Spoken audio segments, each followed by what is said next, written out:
Ravens flock. The flock rundown is the place to be. My man Ryan has been a lifelong Ravens fan since he was born. So I'm telling you now, it's about to go down. The podcast, the flock rundown. Ravens, baby. Nothing gets better than waking up and wondering how high we can fly. Tune in. Motionless brainwaves attempt to swim there where the sense can't tame the untamed. What's up, Ravens fans? My name is Ryan, and welcome back to another episode of the Flock Rundown. We have a very special guest on today. I told you guys that I was going to be trying to collab with all the Ravens content creators because I know you watch us all, and this is one of the best ones out there. I'm sure you guys have seen his YouTube before for the Flock. If you haven't seen it, I got the links in the description. Go show him some love, subscribe. But let's welcome my guy Noah to the Flock Rundown. What's up, bro? Thanks for coming on. Hey, man, I appreciate you having me on. I'm excited to just talk some Ravens football with you, man. Absolutely, bro. Let's dive into it. So a lot of fans, and for good reason, have been talking and concerned about the O-line rebuild. John Harbaugh and Eric DeCosta earlier in the offseason kind of named it that. So that's what I'm calling it. But and it really is. I mean, we got 3 new starters out of the offensive line, which is kind of scary and exciting at the same time, I think. But I wanted to get your take on each position and just your confidence level overall. Like, obviously we have Ronnie Stanley at left tackle that we restructured his contract and we're bringing him back to give him another shot to hopefully return to form this year and stay healthy. And then Tyler Linderbaum's a lock at center. Obviously we're pretty comfortable with there, I would imagine. But then we got 3 new positions with the left guard spot. You know, as of now, it seems like Voorhees is the favorite, but it's so unknown. They haven't even put pads on. We're way too early talking about this, but this is the offseason. This is what we do. So he seems to be the favorite there. Depth behind him, Josh Jones and Makari still. And then right guard, Ben Cleveland seems to be the favorite name there. Right tackle, we traded Moses, so we just drafted Roger Rosengarten in the second round. And he's going to be competing with Falele, most likely there. I don't know. I would say just based off the second round draft pick and Rodgers' mobility, maybe he's going to be the favorite to win that, but who knows? But where are you with our offensive line and how are you feeling about it? Yeah, man, I think if you're looking at it from like an outside perspective, but obviously us as intimate, Ravens fans, we know the team in and out. If you were to tell, an outside looking in perspective, like, hey, you're missing 60% of your starters on the offensive line, right? Like you got 2 out of 5. Like, this not looking great. But whenever you look at the depth, like you just went through, that cupboard's not bare at all, man. There's some real talent that has been waiting and developing in the wings here. Just certain guys have not had an opportunity. Like, I think Daniel Falele, he had in his rotation last year, put some good things on film. He did have some losses. Sometimes he struggles to really get outside with the speed rushes, but that's part of growing. But whenever I look at, you were talking about that right tackle position with Rosengarten and Falele. If you look at their draft status, I know Falele was a 3rd round pick and Rosengarten was a 2nd, but I think they're only maybe like 15, 20 picks apart as far as like where they were drafted out of on the big board. You know what I mean? So I don't really think that's going to weigh a lot. I think they're just going to say best man gets it, man. And what one thing I've seen with the coaching staff and, the offensive line coach, Joe Alessandro, they like their vets, man. Like you were looking at the left guard position last year, and then all of a sudden Josh Simpson came out of nowhere, or John Simpson, right? And he ended up going to the Jets, getting a nice deal to go protect Aaron Rodgers. That was a guy who like no one was talking about this time last year during the offseason, right? And I think that could be something similar going on with Josh Jones. I think he's a really big guy with athleticism. He's had up and down moments in Arizona and Houston, but he's played all over the offensive line and has played decently well, better on the left side than he has the right side. So I think there's a good chance we see Josh Jones taking one of those starting positions at the guard position, specifically left guard, like you were mentioning. But Voorhees is going to be going after that spot too, like you said. Ben Cleveland, and then you got the second year player who was in that mix last year in Salah. Yeah, I didn't even mention him. Yeah, good call. The 6th-round pick, man. Like, he was one of the favorites to win the left guard spot until John Simpson pulled away in training camp. So, like we were saying, man, you look at it, you say you got to replace 60% of your starters, 3 out of the 5 there. Like, it doesn't sound great, but when you start looking at all of the options and how much these guys are going to have to compete, like, I truly think the best man, they're just going to let the best man go out and get the job. And you're going to see a lot of these guys in preseason. And I don't know if the job's going to be won and we're really going to know the starters until, week 1 when they step onto the field against Kansas City Chiefs. Yeah, I agree, man. I'm not super concerned. I understand the concern, but I kind of feel like you do with the depth and our ability to develop these guys, and I think Yeah. that goes back to your point of trusting the vets and maybe not vets, like Salah's not a vet, but he's got a year under Right. his belt, you know what I mean? Yeah, he did get some time to go develop. Yeah. Yeah, so I think that when they're developing these guys, the coaches are gaining more trust, you know what I mean? So Mhm. those guys probably do have a slight edge. You think I'm with you on I'm with you on the competition's going to play itself out, but do you think that it would be smart to bring in or is it needed at all? And it might be too early to even answer this, but is it needed for Eric DaCosta to bring in and just add more competition there, not like a undrafted type of guy, but maybe a proven vet, not a superstar or anything, but somebody Right. that is quality and somebody that you can trust? Do you think that that's a Well, move that would make sense, or do you think that it's smart to let these young guys battle it out and then maybe a mhm. mid-season move if needed? Yeah, man, that's a good question. I think with the amount of guys they have in the room right now, I'm good. Like, I don't think we need to add anyone else. I think Josh Jones was that piece. Yeah. I think the Ravens had their eyes set on this guy, well before free agency started, where they were looking for a guy that was still young. I think he's only 26, 6, yeah. that has some starts under his belt, but still has some upside they can tap into. Like, but that didn't cost a lot of money. Like, I think that was their guy, and the only other guy I could think of, that I would have been interested in was Dalton Risner, yeah, Risner. he Yeah, Risner, right? he re-signed with Yeah. Minnesota, yeah. Yeah, man. I wanted them to sign him last year when he was a free agent. Like, I've always been a fan of his, what he does on and off the field. He's really good in pass pro. But I think the Ravens are going to roll with what they got. Maybe I thought about some tackle depth because of the Ronnie Stanley injury history, but then I look at Ronnie Stanley, Patrick McCarry's your two, like, left tackle 1 and 2. They like McCarry to be that swing guy. We know that. And then, like you were saying, with Falele, Rosengarten, they're going to battle the right tackle. And then Josh Jones has that flexibility. Then there's a ton of guys competing for guard spots and Voorhees. The Ravens even drafted a backup center. They're not going to cut, like, I doubt they're going to cut the backup center, Nick Samek or Yeah, Samak or whatever. I don't think Um, so either. Right. So it's just when it comes to, like, number crunching, like, they're not going to want to get rid of some of this young talent that they've been grooming. I don't think there's really any room to add another guy, like a veteran piece.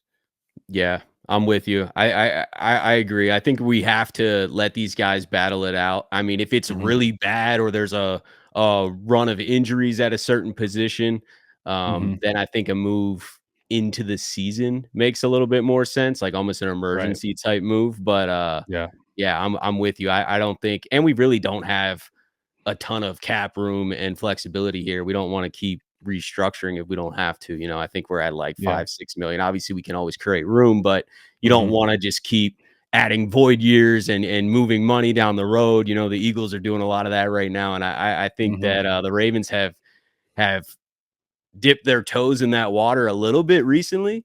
Yeah. I think we're carrying more dead cat money than we're used to, but it still ranks in the back of the league. It's Yeah. not like we're not one of those teams that go ultra aggressive. Right. So yeah, I'm with you, letting these young guys compete for the job and then just seeing who breaks out. And speaking of breaking out, let's move topics here Yeah. for a second. So last season, I would say some breakout guys are guys that, we might have saw it coming, but they really took a leap in their game and their Hmm. production. Justin Matabike comes to mind. Brandon Stevens was probably more of a surprise. Not that I'm surprised that he played well or anything. I'm just surprised a little bit that he took that much of a leap in one Yeah. year. Crazy Super, story. Like, because yeah. he went corner safety, corner safety. He's a safe. He's a corner. No, he's a Did he safe. play Like, they just running kept back? going. Not for Yeah, us, but, dude. like, in college? Yeah. Yeah. So, yeah, no, it is a crazy story, and Hmm. he really took his opportunity and ran with it. Yeah, he did. Another guy took a big leap, which is not a big surprise, but Kyle Hamilton, I think Oh from yeah. year 1 to year 2 just became everything Oh you could yeah. ever want. He got Um, comfortable, and that was just like once he got comfortable, it was over, man. Like once Dude, he yeah, felt comfortable with his assignments, then he was just freed up to go make plays and just be an absolute wrecking machine, and get that first team All Pro selection. dude, 100%, man, and he's only, what, 22? Like, this guy's Yeah. got like 10, 15 Yeah. years of just absolute domination. They better lock him up in a few years. But Yeah, man. Absolutely. yeah, so this year though, like who do you see? Obviously some names might be Hmm. Trent Simpson and Travis Hmm. Jones, or maybe one of the guards, maybe it's Ben Cleveland who just becomes a Yeah. beast. Like who are you eyeing up to kind of Hmm. be a surprise, or just have them take a huge leap in their game and just really step up this year for us? Yeah, man. I got two guys in mind, one on offense, one on defense. All So right. the first guy on offense, I hope it doesn't let me down because I've been predicting this for a few years. You probably know where I'm going with it, but I'm a Rashad Bateman believer, man. I'm a Okay. Yep. Rashad Bateman truther. I just the talent coming out of college, and then what I saw his rookie year, 500 plus yards, making plays, and then the second, it's just injuries, man. And even like the 100%. beginning of the second year, he had some dominant games. Like I remember him burning Xavier Howard, one of the top corners in the league at the On the time, slant and just went to on the the house. slant, Yeah. and I think he got past him deep another time. He juked him one time. Like he was burning one of the best corners. Like Yeah. that isn't by accident. Like the dude is talented. He just needs to stay healthy. And last year he just wasn't involved in the offense because he was hurt all throughout training camp. You had a brand new offensive coordinator in Todd Monken who's trying to install an offense and get guys involved. And you had Odell Beckham Jr., Nelson Aguilar, and then the new shiny toy and Zay Flowers. Bateman just kind of fell out of favor, got lost in the shuffle. But this year, I believe it's his year, man. I think if he stays healthy, we're talking about breakout stuff, man. I think he can double his best statistical year, which was 500 and something yards his rookie year. And I think he can flirt with 1,000 yards this season. I think he's going to be a featured guy in the offense. He can get quick separation. We know Todd Monken likes to get the ball out quick. We Yeah. saw the screens Yep. and the design, just get the ball out quick, let your playmakers make plays. And Rashad Bateman, he is elusive with the ball in his hands. He can make guys miss. He can, like, his secret sauce, his power, right, is just getting open quickly, winning off Route the line of running. scrimmage Yeah. with that just foot fire, Yep. fancy, like he just gets DBs tripping over themselves. And he was open a lot last year. I don't know if you saw like the I clips, yeah, where he's Yeah. he's wide open, just not getting the ball because he's like the fourth progression in the read because he just wasn't a featured guy. And I think this year there's all the media guys like are asking Harbaugh, asking Lamar, asking Todd Monken, like, how do we get this guy going? How do we get, because we know he's talented. I think this is the year, man, for Rashad Bateman on offense. Man, I couldn't agree more. I think that he's never had, since he was younger, when he first came to the team, when we drafted him in the first round, he's never had Mhm. this good of an opportunity in front of him either. Because Absolutely. Yeah. like you said last year, bringing Zay in is another first round wide receiver. Hmm. Obviously, natural connection with Lamar, and they're both Right. from South Florida too, and just kind of, Hmm. I think that connection is more natural than maybe it was with Lamar and Bateman, but they haven't Yeah. had time, like you said. I think that's the biggest Hmm. problem is that Lamar and Bateman have never really had time to build a nice foundation of Mhm. off-season work and trust. And then Yeah. to your point again with Todd Monken coming in, I think that he got lost in the shuffle coming in.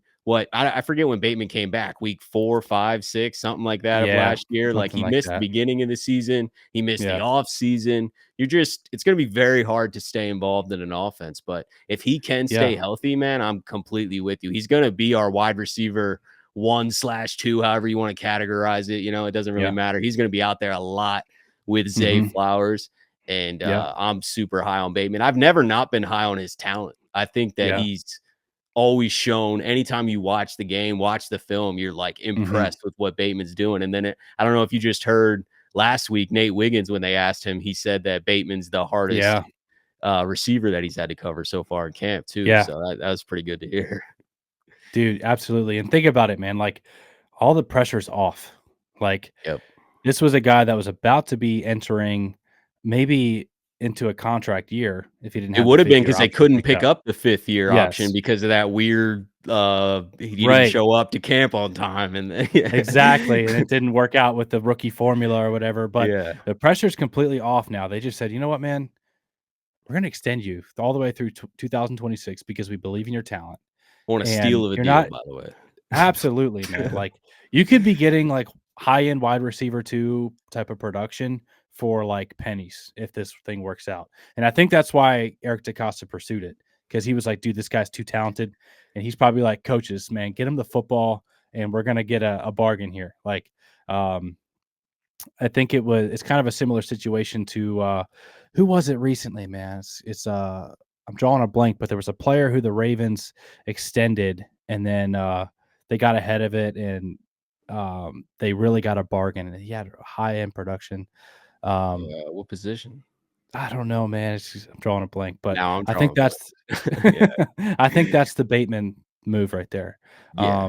They $6 tried to million a do year it, is ridiculous. dude. You see Yeah. the wide receiver money their other guys are making right now? Yeah, 35 million a year for Justin Jefferson. Jefferson, Yeah, which Lamb's is about to get literally 30 he's plus, Chase about to get 30 yeah, plus. yeah. So the pressure's off as far as like the final year of the contract. Yeah. Plus, he's not asked to be the guy because he's literally got Derrick Henry in the backfield. He's got a 2-time MVP at quarterback. He's got an all-pro tight end in Mark Andrews. Zay Flowers, who had 1,000 yards as a rookie when you add in the playoff production. Like, he's not asked, like, the pressure's off, man. I think he's Yeah. just going to go out there and ball out. 100% agree. Who's your breakout defensive guy then? It's a guy that not a lot of guys are talking about, and that's Tavius Robinson, man. Oh, okay.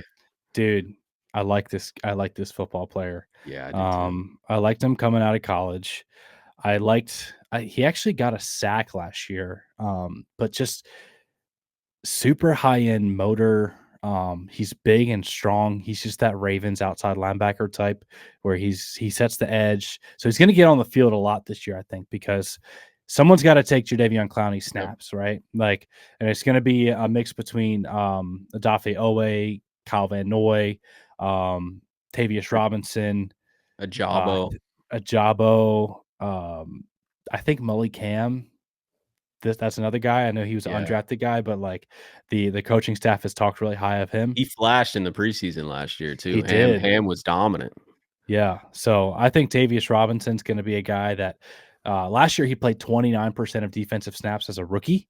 And I think we're going to see that bump up towards like 50%. I think we're going to see that snap production, those totals double. And I think he's going to, maybe not, I'm not saying he's going to be a double digit sack guy, Right. but I think he's going to make some big plays and make his presence known and go from a guy that was like a, developmental rookie last year to this guy is a real player here. Yeah, having a serious role. I'm super high on Tavius Robinson too. I think that he could carve out a really nice role and get solid playing time. And we're going to need the pass rush production. Ajabo is a question mark as well. I know he has great upside, but I mean, yeah, he does. Another guy who's got to stay on the field and then he's got to develop. I don't think even last year, I remember in camp, there was so much hype around Ajabo. And then when the preseason came out, he just wasn't flashing. And Nope, then nothing. he got hurt right after that. So obviously that's all kind of Mhm, concerning. But Robinson was there all year, just dogging it out, making sure mhm. that he's showing the coaches what's needed to get a role.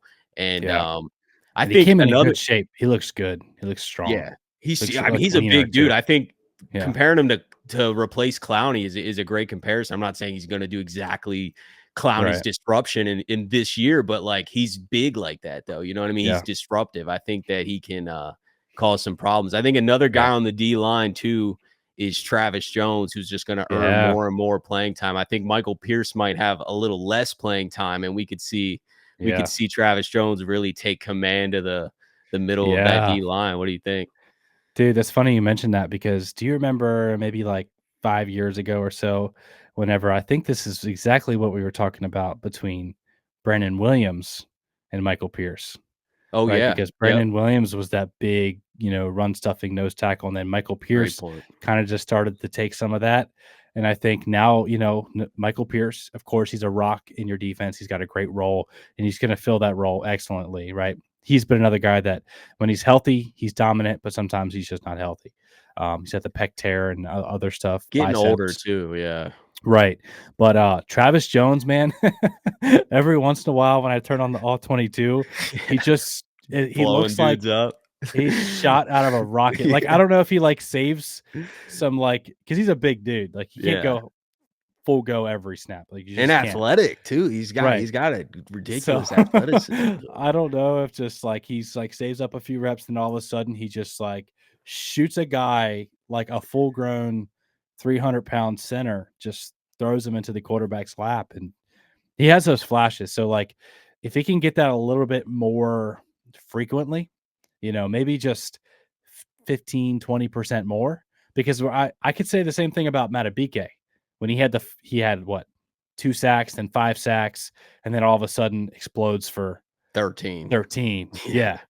Dude, like, Travis Jones, I think if he can just get a little bit more consistency, where like I said with Matabike, he would flash it at times. Travis Jones, he's flashed it at times. If you can just get a little bit more of that, you're talking about a really impactful pass rushing nose tackle that's also going to clog lanes in the run game and just be a force on the defense. Yeah, completely agree, and then that's gonna make life easier for Owe and stuff too, and I Yeah. think that, our secondary got so much stronger this year too through this draft Mhm. that I feel like Dude. that's gonna help out the path. That's gonna buy more time. I mean, Yeah. what kind of role just it's a little off topic for breakout player, but, like, what kind of role this year do you see Nate Wiggins carving out for Mm. himself? Is he gonna be full starter, like, outside, or you think he's just gonna, like, and be in a nice rotation? Are we gonna move Marlo inside? Because we got a healthy Marlon Humphrey, a healthy Yeah, Brandon Stevens, who definitely dude. earned his role last year, and then now you're Yeah. bringing in Nate Wiggins, who's just full of talent. Yeah. I don't know what it's gonna look like in the beginning of the year because every year, what happens in the beginning of the season is never what the identity is. Like, Yeah. last year, if you remember, our Darius Washington was the starting nickel in week 1 against the Texans, Yep. and, obviously, that changed up a lot, and then Arthur Marlette, and, the defense really took form as the season went on. So, what I think is Nate Wiggins is probably gonna be eased in a little bit. I don't really think they're gonna throw him out there to the fire. They got some tough matchups in the first few weeks. They play the Bengals, the Bills, the Chiefs. Um, but again, like, he's a speed guy who you might want to use in certain matchups, especially on the outside. And if Marlon Humphrey, his best year was primarily in the slot. Yeah. Like, because he's such a like, I know Physical. he can play outside corner. I know he can cover. I know he can run. He's got loose hips, all that stuff. But I feel like you're almost cutting yourself a little bit short, like, of what Marlon Humphrey can do if you put him only on the outside, just because he's so physical. Like, he comes down, he blows up runs, he punches the Punching the ball ball. out. Yeah. Like, yeah, man, he's like a fast, athletic corner, almost built like a light linebacker, just like in a mentality of a linebacker, right? Just has that Ravens DNA in him. And I'd love to see him in the slot full time. I really would. And I know Kyle Hamilton thrived in that role, but I think if you get Nate Wiggins, man, it really depends on what the coaching staff sees and how they like during training camp and preseason. Yeah, it's But early. what we've Yeah. heard, man, like he's sticky and he's covering guys. But I do think in an ideal world, I'd love to see Brandon Stevens and Nate Wiggins on the outside with a lot of Marlon Humphrey in the slot. Make it, and it's the other thing, man. Marlon Humphrey is so good at those nickel blitzes, like Yeah. those slot blitzes, man. So I'd love to see Marlon in that role, and then Kyle Hamilton can be that strong safety. He can drop, he can blitz, just be that Swiss Army knife like he's so good at.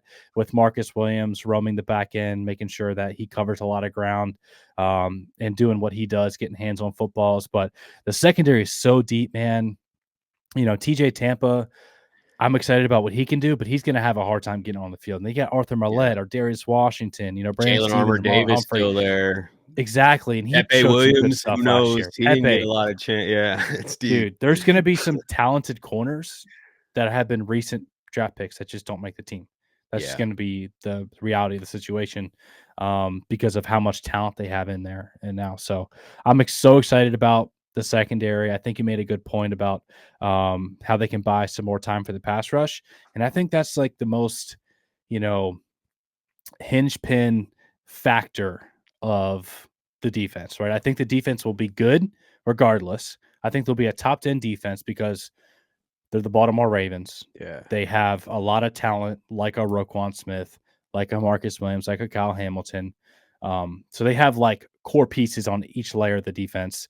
And the Ravens, like they're going to play hard. They're going to be able to play physical, run of the football. That stuff's just going to manifest the top 10 defense. But if they want to be another elite defense like they were last year, with losing guys like Patrick Queen and losing guys like Jadeveon Clowney and Geno Stone, who had like 7 interceptions last year, I think it's going to take one of these pass rushers stepping up. Like, because if you marry the coverage with the pass rush, and whether that's, Owe or Tavius Robinson, Adisa Isaac, one of these guys, if another guy can really step forward to be a nice, Van Noy's still consistent, there too to produce. I know he's not right? on the rise, but I mean, I think he can Yeah, still give us good production.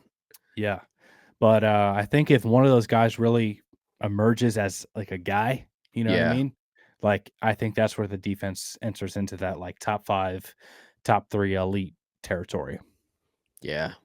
I'm excited, man. It is exciting. I think we're stacked again. I mean, I think that the Ravens have everything in front of them. I think that we're still ready to win now, even with all those Oh losses. yeah.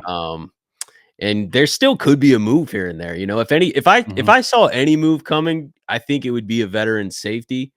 Hmm. Just because we just brought in Adams for a visit, that has to mean something. I don't know if I it agree. means that they're after him, but it Hmm. means something. It could be a Yeah. negotiation tactic. It could be there's strategy there though, and I Hmm. don't think that they're just gonna let the Geno Stone production just go away. And I think actually our Darius Washington has been playing safety Yeah.